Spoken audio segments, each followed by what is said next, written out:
Joining me right now to talk more about it is the Daily Caller editor-in-chief, Christopher Bedford. Christopher, it's good to see you this morning. Good morning. What's your take on all of this?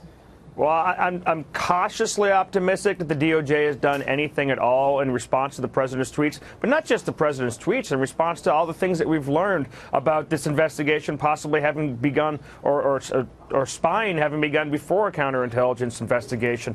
But I'm really not that optimistic at all in the end, because I'm not sure what an inspector general is going to be able to do. That's not going to be an inspector general doesn't have subpoena power. They won't be able to speak to anyone in the Obama administration. They won't be able to speak to Clapper or Comey or Brennan or anyone else in the intelligence community who has since left. I'm not sure exactly what we're going to find out from doing an internal review of people who are currently at the Department of Justice. Well, Bob Goodlatte has subpoena power, the chairman of the Judiciary Committee, and he certainly has been subpoenaing documents and all. Look, this investigation that Devin Nunes is doing is trying to understand what triggered the investigation into the Trump campaign. What intelligence was out there to actually come up with this idea that there could be collusion between Trump and Russia? We've had no evidence of it, and they can't get the documents that they're asking for in order to get to the bottom of this, because Devin Nunes told me 2 weeks ago, 3 weeks ago,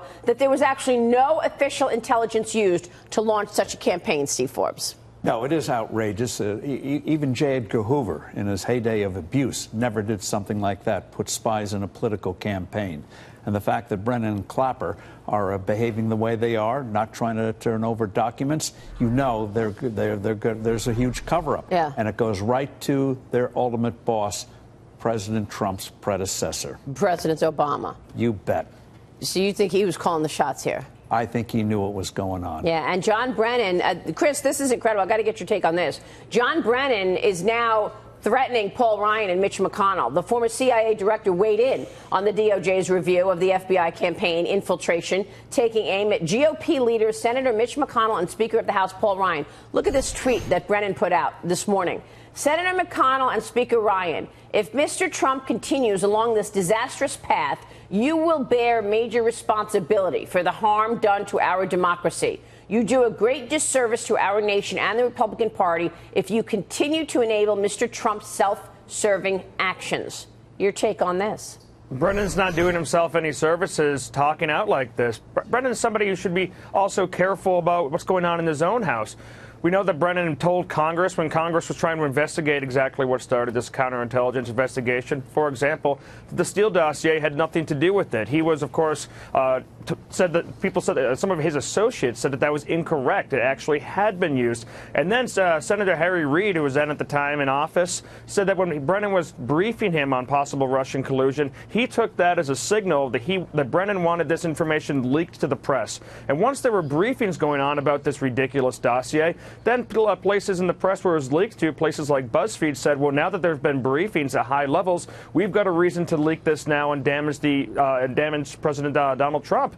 This seems like it's a setup, and he's not a reliable person, and maybe he ought to consider getting a lawyer. Every time you think this story has gotten incredibly worse than you thought before, it gets even worse again.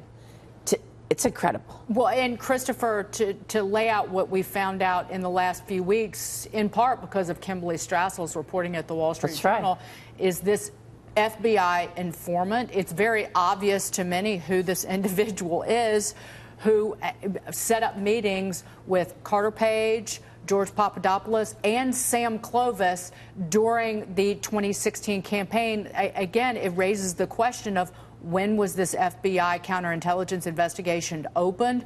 Who knew what and when? And the public deserves to know that. And instead, Devin Nunes at the House Intelligence Committee is being treated like a traitor, like somebody who's abusing power rather than somebody trying to get to the bottom of what was essentially, it appears as if, spying on a presidential campaign.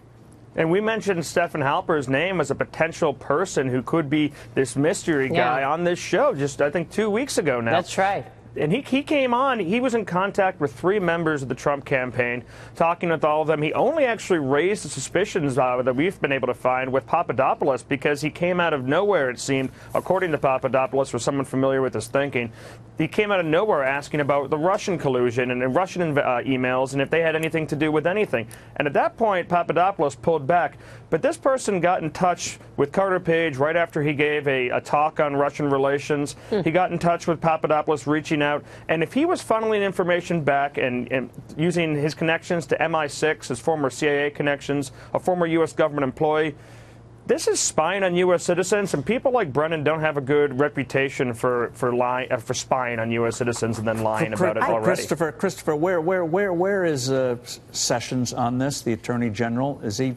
What's he doing? Yeah, he's recused. What is he doing? He's upsetting the president, that's for certain. He's recused. He's on the sidelines.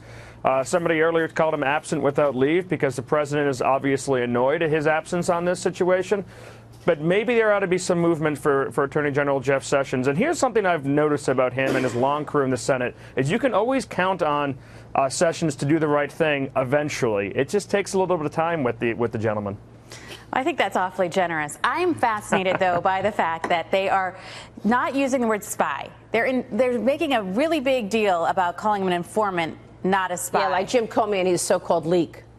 Not a leak, right. Why do you And think what's interesting about that is that he seems to have done more than simply inform. He wasn't somebody who was just quietly present and then said, you know what, I saw some suspicious activity. He reached out to Carter Page. He reached out to George Papadopoulos. He asked searching questions. Yeah. He invited them back to his farm. He wasn't just a fly on the wall. He's someone who went out there fishing. That sounds like a spy, Christopher. And by the way, you mentioned this goes all the way up the ladder, potentially to President Obama calling the shots. We know for a fact that Sally Yates and Loretta Lynch were briefed on the Trump campaign in March of 2016. A couple of months later, we learn of a dossier. Then we learn that Loretta Lynch told Jim Comey to refer to the investigation as a matter, not as a criminal investigation. It's all coordinated. It stinks all the way up to the very top. Wow. And that coincidence of a meeting with Bill Clinton to discuss golf scores and grandkids. Right. Well, they wanted to discuss the grandkids on the tarmac in Arizona. Right. Just extraordinary. It is extraordinary. I think it's really important that the American people, whether they support the president or not, look at this and say this is not okay. Because if you took the players out and said these behaviors were happening with anyone else, there'd be outrage. Yeah, the left throws out the Constitution when it is about Donald Trump. It's not okay unless it's about Donald Trump and conservatives. If you can't call it spying, what do you call it? Schmying? Yeah. Right. Informing?